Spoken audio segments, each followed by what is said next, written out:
The moment he told me he had to leave for a business trip, something inside me felt off. Call it intuition, or perhaps the remnants of trust that had been worn thin over the years, but the way he avoided my eyes as he packed his suitcase spoke louder than any words could. David had always been a charming man, capable of twisting truths into shapes that seemed believable, until they weren't. He claimed he would be gone for 2 weeks, attending a series of conferences in Chicago, a city far enough away to justify the distance, but close enough that a last-minute change in plans would seem plausible. I plastered on a smile as he kissed my forehead at the door, his cologne lingering in the air long after he left. The first few days passed uneventfully. He sent me texts filled with conference photos, name tags, meeting rooms, and the occasional shot of the city skyline. They seemed real enough, yet something about them felt staged. The timestamps didn't align with the flow of his day, and the photos themselves looked like stock images anyone could pull from the internet. I told myself I was overthinking, that my fears were irrational, but the nagging voice in my head wouldn't quiet down. On the 4th day, I decided to clean out the car. David had rushed out so quickly that he'd left it parked in the driveway, which was unusual for him. He was meticulous about his car, always ensuring it was spotless before leaving town. As I vacuumed the passenger seat, my hand brushed against something tucked between the cushions, a crumpled receipt from a diner less than 10 miles from our house. The date? The day after he supposedly left for Chicago. My stomach churned as I stared at the receipt. It didn't make sense. Why would he be at a local diner if he was halfway across the country? I wanted to confront him immediately, to call and demand answers, but something stopped me. If he was lying, he would have an excuse ready. I needed proof, something undeniable. The next few days were a blur of paranoia and quiet observation. I checked his social media, scanned his emails when he wasn't looking, and even scrolled through our shared calendar for inconsistencies. Every time he texted me, I scrutinized his words, searching for clues. Then an idea struck me. I found photos of the Chicago landmarks he had mentioned, places he claimed to have visited during his trip. The Bean, the Chicago Riverwalk, Navy Pier. They were all public places, and with a bit of effort I found recent images online that matched the descriptions he had given me. I downloaded them to my phone, careful to save versions with altered timestamps that made it seem like I had taken them myself. That evening I sent him a message. Surprise. I decided to fly out and join you in Chicago. Look where I've been today. I attached the photos, my heart pounding as I waited for his response. Seconds turned into minutes, and then my phone buzzed. Wow, you're in Chicago? I wish you'd told me. I've been so busy with meetings I wouldn't have had time to see you. His words dripped with feigned regret, but his tone told me everything I needed to know. He didn't expect me to be there. He hadn't anticipated this curveball. I pushed further.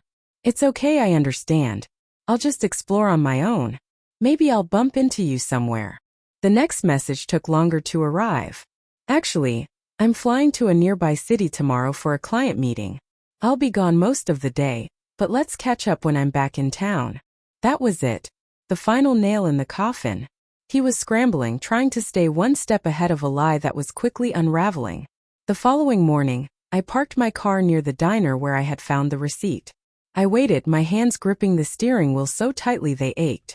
Hours passed, but my patience was rewarded when I saw him walk out of the diner, laughing with a woman I didn't recognize. She was tall, elegant, and everything I wasn't. A walking reminder of the betrayal I had suspected all along. I snapped a photo, my hands trembling as I watched them get into her car. They drove off together, leaving me alone in the parking lot. The truth heavier than I could have imagined. When he returned home a week later, I was ready. I showed him the photos, my voice calm but firm as I laid out everything I knew. He didn't deny it. He didn't try to lie or weasel his way out. Instead, he sat there in stunned silence, his face pale as he realized there was no escape. I didn't cry. I didn't yell. I simply stood up, walked to the door, and told him to leave. As the door closed behind him, I felt a strange sense of relief. The betrayal cut deep, but the truth set me free. After David left, the silence in the house was suffocating. The once familiar spaces now felt foreign, as if the walls themselves had been complicit in his deceit. The kitchen table where we'd shared countless meals now felt like a stage for empty conversations. The bed we'd slept in together seemed tainted, its comfort replaced by the sting of betrayal. I moved through the house like a ghost, carrying the weight of what I'd uncovered. I tried to distract myself with mundane tasks, sorting through old mail, organizing the pantry, even scrubbing the bathroom tiles until my hands were raw. But no matter how hard I worked, my mind kept circling back to David and that woman. Who was she? How long had this been going on? Was I just the fool who ignored the signs, or had he been that good at hiding his double life? One night, unable to sleep, I found myself scrolling through David's social media again. I looked for any clues I might have missed before. The photos he posted, the comments, even the people he'd recently added as friends. It was all a facade, carefully curated to present the image of a devoted husband and successful professional. But now I knew better. Every smiling photo, every loving caption, felt like a slap in the face. I hovered over the block button, my finger trembling. Blocking him would be the logical step, the first move in severing ties completely. But a part of me wasn't ready to let go, not yet. I wanted answers. I needed closure. So instead of blocking him, I started digging deeper. I created a fake social media profile, something anonymous and untraceable. I used it to search for the woman I'd seen at the diner. It didn't take long to find her. Her name was Claire, and her profile was filled with photos of her and David, at restaurants, at parks, even on what looked like weekend getaways. My stomach churned as I scrolled through image after image, each one a testament to the life they'd been living behind my back. The most recent photo was posted just days ago. They were at a winery not far from our house, smiling and holding glasses of red wine. The caption read, "A perfect day with my favorite person." The comments were full of heart emojis and well wishes, as if they were some picture-perfect couple. It was disgusting. I couldn't hold back anymore. My hands shook as I typed a private message to her from the fake account. "Does David's wife know about you?" It was blunt, but I didn't care. I wanted her to feel the same shock and betrayal that I did. To know that she wasn't part of some romantic love story but a sordid lie. For a few agonizing minutes there was no response. Then a single message popped up. "Who is this?" I stared at the screen, my mind racing. Should I reveal myself? Should I play coy? In the end, I decided on the truth. "This is his wife. I know about the two of you." The typing indicator appeared almost immediately, then disappeared just as quickly. She was hesitating, probably scrambling to figure out what to say. When her response finally came, it was as infuriating as it was predictable. "I didn't know he was married." A cold, bitter laugh escaped me. Of course she'd say that. Whether it was true or not didn't matter. It was the excuse everyone used in these situations. "Well, now you do," I replied. "You can have him. He's all yours." I blocked her before she could respond again. My chest heaved with a mix of anger and relief. It felt good to take some control back, even if it was just a small petty victory. The next few days were a whirlwind of decisions. I called a lawyer, started the paperwork for the divorce, and began sorting through our shared belongings. Every piece of furniture, every photo, every keepsake felt like a relic from a life that no longer existed. I packed up his things and left them on the porch with a note telling him to pick them up by the end of the week. When he came to collect them, I watched from the window. He looked disheveled, his usual confidence replaced by a nervous energy. He glanced at the door a few times, as if hoping I'd come out and talk to him. I didn't. I stayed hidden, letting him load his boxes into the car alone. When he finally drove away, I felt a strange mix of emotions, sadness, anger, and an overwhelming sense of freedom. In the weeks that followed, I started to rebuild. It wasn't easy, but it was necessary. I reached out to friends I'd lost touch with, started going to therapy, and even signed up for a pottery class at the local community center. Slowly but surely, I began to find pieces of myself that I'd forgotten existed. One afternoon, while scrolling through my phone, I came across a photo of David and me from a few years ago. We were on a beach, smiling and holding hands. For a moment, I felt a pang of nostalgia, but it quickly passed. That chapter of my life was over, and I was ready to move on. As I deleted the photo, a sense of peace washed over me. The truth had hurt, but it had also set me free. And for the first time in a long time, I felt hopeful about the future. Life after David was a strange, uneven path. There were days when I felt unstoppable, as if his betrayal had unlocked a version of me I hadn't seen in years. Other days were harder, moments when the silence in the house grew too loud or when the memories crept back in uninvited. But I kept moving forward, determined not to let his actions define the rest of my life. I threw myself into projects starting with the house. For too long it had felt like our space, every room filled with his preferences and compromises. Now it was time to make it mine. I painted the walls, chose bold colors he would have hated, and rearranged the furniture to better suit me. I even bought a new bed. One that didn't remind me of the nights I'd spent lying awake, wondering what he was hiding. The pottery class turned out to be a small but unexpected joy. At first, I'd felt awkward and out of place among the group of strangers, most of whom seemed to know each other already. But over time I started to relax, my hands finding a rhythm as I shaped clay into imperfect bowls and lopsided mugs. There was something therapeutic about the process, the way the material responded to every small movement. It reminded me that rebuilding wasn't about perfection. It was about creating something new, flaws and all. One evening after class, I found myself sitting in the car longer than usual, staring at the empty passenger seat. It was strange how certain moments could hit you out of nowhere, the weight of loneliness pressing down like a heavy fog. I wondered if David ever felt that way. Did he miss me even a little? Or was he too wrapped up in his new life with Claire to notice what he'd lost? Curiosity got the better of me one night, and I unblocked him on social media. His profile was still public, his timeline filled with photos of his carefully curated life. There were no signs of Claire. Either he'd learned to be more discreet, or things between them hadn't worked out. Part of me hoped it was the latter. Not out of spite, but because it would mean he wasn't as invincible as he liked to believe. Scrolling through his posts felt like stepping into a parallel universe, one where the man I thought I knew still existed. But that version of him was a mirage, and I wasn't interested in chasing illusions anymore. I blocked him again, this time for good. Months passed, and life slowly found a new rhythm. I started dating again, not seriously, just enough to remind myself that there was a world beyond David. Most of the dates were forgettable, a few were pleasant, and one was an unmitigated disaster involving a man who spent the entire evening talking about his ex-wife. Still, it felt good to put myself out there, even if the idea of a serious relationship seemed distant. One afternoon, while sorting through a box of old papers, I found a letter David had written me during the early years of our marriage. It was from a time when we were still young and hopelessly in love, before life had chipped away at the foundation we'd built. His handwriting was messy, the words filled with promises that now felt hollow. "I'll always be there for you," one line read. "No matter what, you'll never have to doubt how much I love you." I laughed bitterly, the sound echoing in the empty room. It was amazing how easily words could be undone by actions. I folded the letter and tossed it into the shredder, watching as the past was reduced to meaningless strips of paper. Not long after, I ran into Claire at a local coffee shop. She didn't notice me at first, her attention focused on the barista as she ordered a complicated drink. She looked different than I remembered, less polished, almost tired.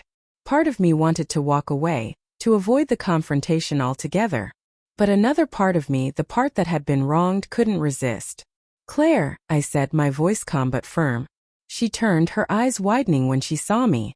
For a moment we just stared at each other, the weight of unspoken words hanging in the air. "I didn't know," she said finally, her voice barely above a whisper. "I swear, I didn't know he was married." I studied her face, searching for signs of deception, but all I saw was regret. Maybe she was telling the truth, or maybe she was just a better liar than I'd given her credit for. Either way, it didn't matter anymore. "It doesn't change anything," I said. "But I hope you learned something from all this." She nodded, her expression a mix of guilt and sadness. "I'm sorry," she said, and for the first time I believed her. I left the coffee shop without looking back, my heart lighter than it had been in months. Forgiveness wasn't something I'd thought I'd be capable of, but in that moment, it felt like the final step in letting go. Life continued, and so did I. The house was no longer just a house, it was my sanctuary, a place that reflected who I was and who I was becoming.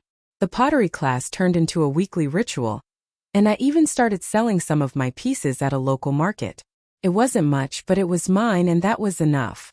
One evening, as I sat on the porch watching the sunset, I felt a sense of peace that I hadn't known in years. The wounds David had left behind were still there, but they'd begun to heal, replaced by scars that told a story of resilience. For the first time, I wasn't looking back. The future stretched out before me, uncertain but full of possibility, and I was ready to embrace it. In the months that followed, I found myself embracing a freedom I hadn't felt in years. Life, once dictated by the rhythms of my marriage, became a blank canvas, and I was learning to fill it with colors I chose for myself. My days were no longer measured by David's schedule or his moods, and the absence of his presence was, surprisingly, a relief rather than a void. One unexpected benefit of my newfound independence was reconnecting with old friends. During my marriage, I had let many of those relationships fade, caught up in the bubble of being a wife. But now, with time and space to reflect, I realized how much I missed those connections. One evening, I decided to call my college roommate Emily, who lived a few towns over. The phone call turned into a long, cathartic conversation. Emily had always been a firecracker, blunt, funny, and fiercely loyal. And she didn't hold back as I recounted everything that had happened with David. "Honestly," she said, her voice crackling through the line, "you're better off without him. A man who lies like that isn't worth your time. But you? You've got your whole life ahead of you. What do you want to do next?" It was a simple question, but it stopped me in my tracks. What did I want to do next? For so long, my life had revolved around David's ambitions and our shared plans. Now those plans were gone, and the future was a blank slate. "I don't know," I admitted. "But I want to figure it out." "Then come visit me," Emily said without hesitation. "We'll drink wine, eat too much pizza, and figure it out together." A week later, I packed an overnight bag and drove to Emily's place. The visit was exactly what I needed. A whirlwind of laughter, late-night talks, and a reminder of who I used to be before my life had become so entangled with David's. Emily was relentless in her encouragement, pushing me to think beyond the confines of my old life. "You've always been creative," she said one evening as we sipped wine on her balcony. "Why not do something with that? Start a business, take a class, write a book, whatever feels right." Her words stayed with me long after I returned home. The idea of starting something new, something just for me, was both terrifying and exhilarating.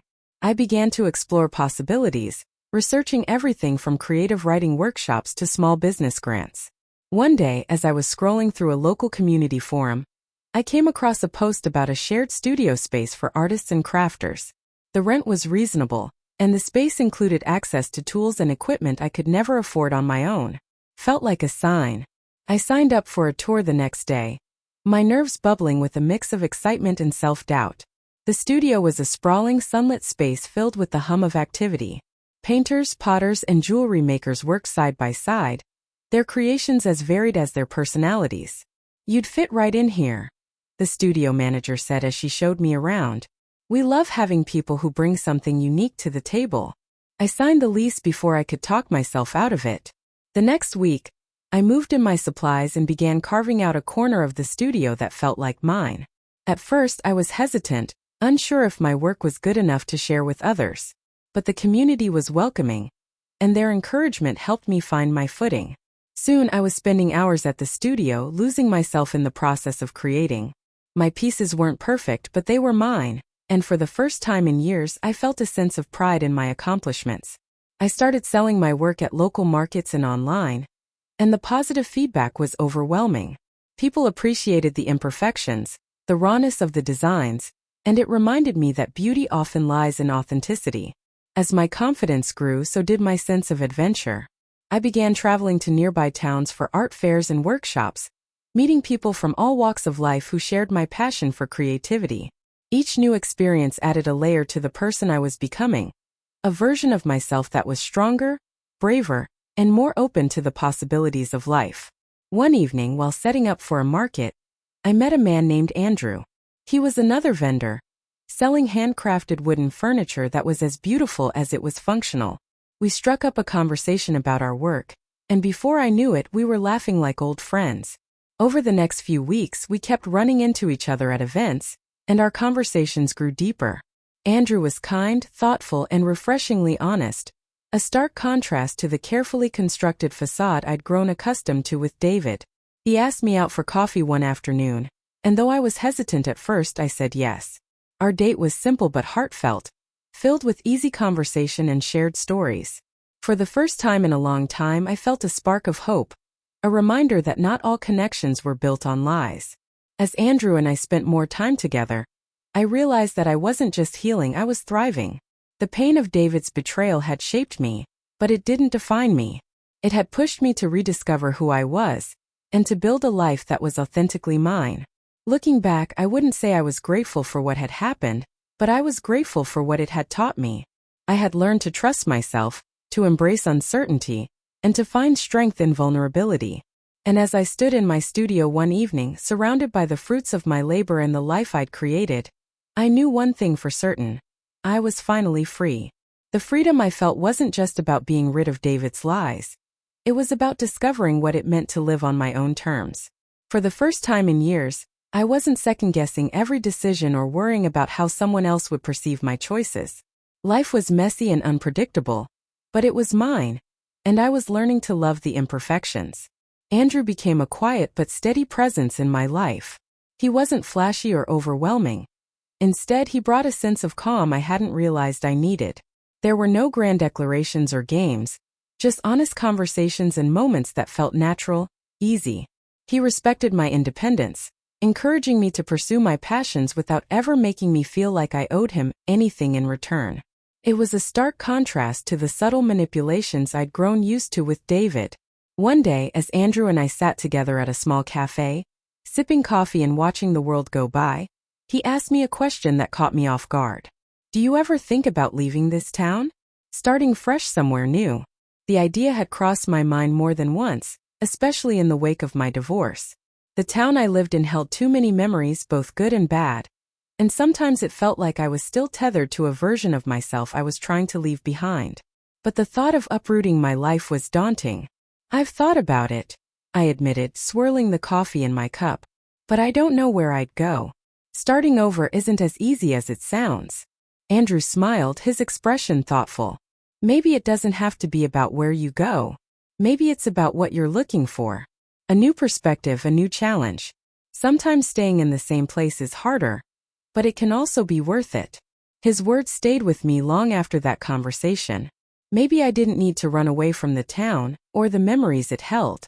Maybe I just needed to redefine what this place meant to me. I started to embrace my surroundings in a way I hadn't before. I explored parts of the town I'd overlooked, discovering hidden gems. A cozy bookshop tucked into an alley, a hiking trail that wound through the woods behind my neighborhood, a tiny art gallery that showcased local talent. These places became my sanctuary, reminding me that there was beauty to be found even in familiar spaces. Meanwhile, my work at the studio flourished. I experimented with new techniques, challenging myself to push beyond my comfort zone. I started collaborating with other artists, blending our styles to create pieces that were unlike anything I'd done before. The community I'd found there became like a second family, supporting me in ways I hadn't expected.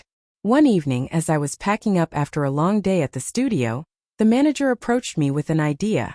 You know, we've been thinking about hosting a showcase for local artists, she said. Your work would be perfect for it. What do you think? The thought of displaying my pieces in a formal setting was terrifying, but it was also exciting. I'd spent so much of my life downplaying my abilities, convincing myself that I wasn't good enough. This felt like an opportunity to prove to myself that I was. Let's do it, I said, surprising even myself with the conviction in my voice. The weeks leading up to the showcase were a whirlwind of preparation. I poured my heart into every piece, wanting each one to tell a story. Not just of my journey as an artist, but of my journey as a person. The night of the event, as I stood in the gallery surrounded by my work, I felt a sense of pride I hadn't experienced in years. People came and went, admiring the pieces and asking questions about my process. Andrew was there too, standing quietly in the background, his support unwavering. When the night finally wound down, and the last guests had left, I stood alone in the gallery, taking it all in. This was a moment I would never forget. It wasn't just about the art or the recognition. It was about reclaiming my narrative, proving to myself that I was capable of more than I'd ever believed. As the days turned into weeks, I found myself thinking less and less about David. The anger, the sadness, even the lingering questions, they all started to fade. He was part of my story, yes, but he wasn't the whole story. I was more than the woman he had betrayed. I was someone who had faced heartbreak and come out stronger on the other side. One morning as I walked through the park near my house, the air crisp with the promise of fall, I realized just how far I'd come. The path ahead was still uncertain, but that no longer scared me. I was learning to embrace the unknown, to see it not as a threat, but as an opportunity. Andrew and I continued to grow closer, but there was no rush, no pressure to define what we were. It was a relationship built on mutual respect and understanding, and for now that was enough. I was enough. The future was wide open, and for the first time in a long time, I felt ready to face it. Life was messy and imperfect, but it was real. It was mine, and that was all I needed. As autumn deepened, the town transformed. The trees along Main Street turned fiery shades of orange and red, their leaves swirling to the ground with every gust of wind. The air carried a crispness that hinted at the coming winter, and the rhythm of life seemed to slow just enough for me to take it all in. For the first time in years, I found myself savoring these small, ordinary moments. A morning walk through the park, the smell of freshly brewed coffee, the way the sunlight streamed through the windows of the studio. Each moment felt like a gift I had once taken for granted. The showcase had done more than boost my confidence. It had opened doors. Word about my work spread, and I began receiving commissions from people in the community. Custom pieces for weddings, anniversary gifts, or just small tokens for someone's home. Every new project was a challenge, but it was also a reminder of how far I had come. There was a time when I would have doubted myself, hesitated to take on the responsibility. Now I embraced it. Andrew continued to be a steady part of my life, but he was never intrusive. He had a quiet way of showing he cared. Whether it was bringing me coffee while I worked late at the studio or surprising me with tickets to a local art exhibit he thought I'd enjoy.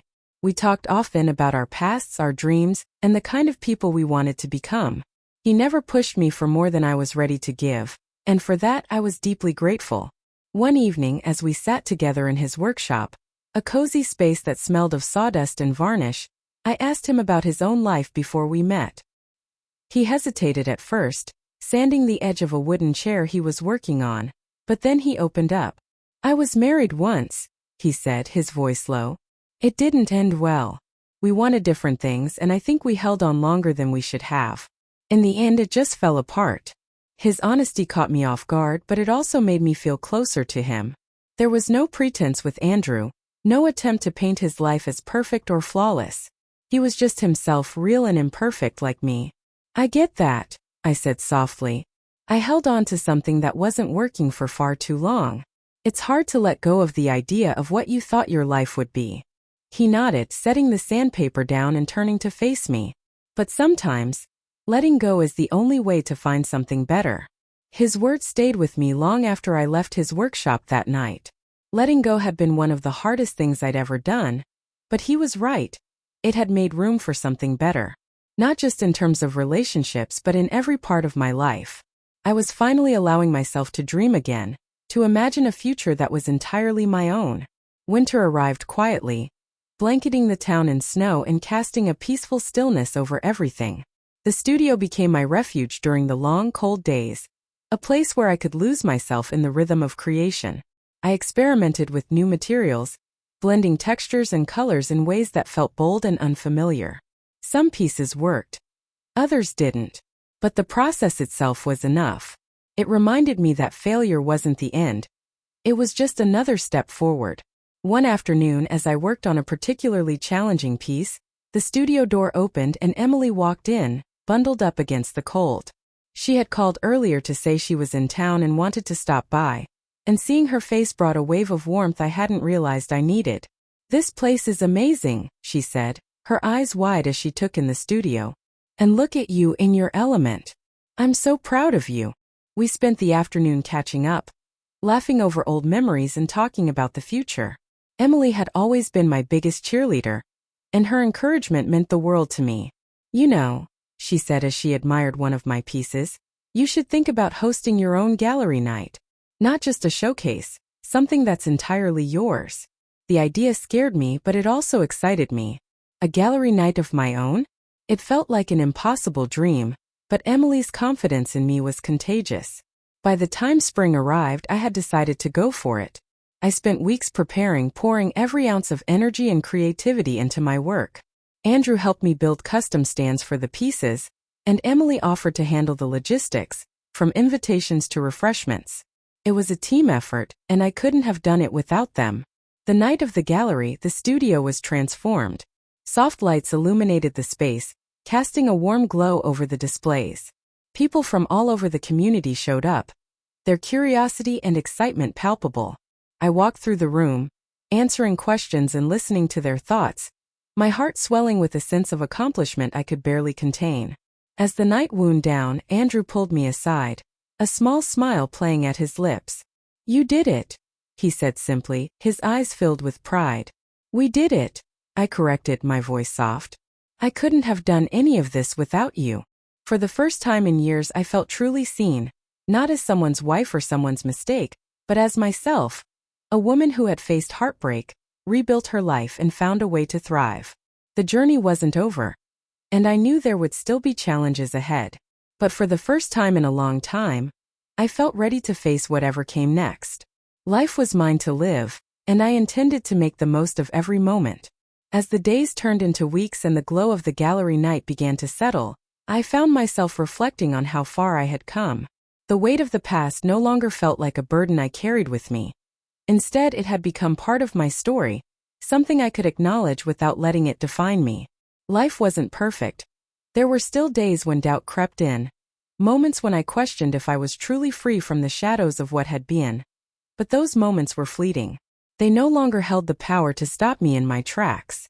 The studio became a second home, a place where I felt grounded and alive. The community of artists around me wasn't just supportive, they were inspiring. Watching them pour their souls into their work reminded me that I was part of something bigger, a collective effort to create beauty and meaning in the world. We celebrated each other's successes and lifted one another through failures, building a bond that felt as unshakable as family. Andrew continued to be a quiet yet steady presence in my life, and our relationship deepened in ways that felt natural and unforced. He was patient and kind, never pressuring me for more than I was ready to give. One evening, as we sat on his porch watching the sun dip below the horizon, he asked a question that caught me by surprise. "Have you ever thought about teaching?" he said, his voice thoughtful. "You have so much talent, and I think people could really learn from you." I laughed, shaking my head. "Teaching? Me? I don't know, Andrew. I barely know what I'm doing half the time." He smiled, his gaze steady. "That's what makes you perfect for it. You've been through it all, the struggles, the doubts, the breakthroughs. You could help someone else find their way." His words stayed with me long after that night. The idea of teaching felt daunting but also exciting. I had learned so much over the past year, not just about art but about resilience, and the thought of sharing that knowledge with others felt meaningful. I decided to start small, offering a weekend workshop at the studio. The response was overwhelming. People from all walks of life signed up, eager to learn and create.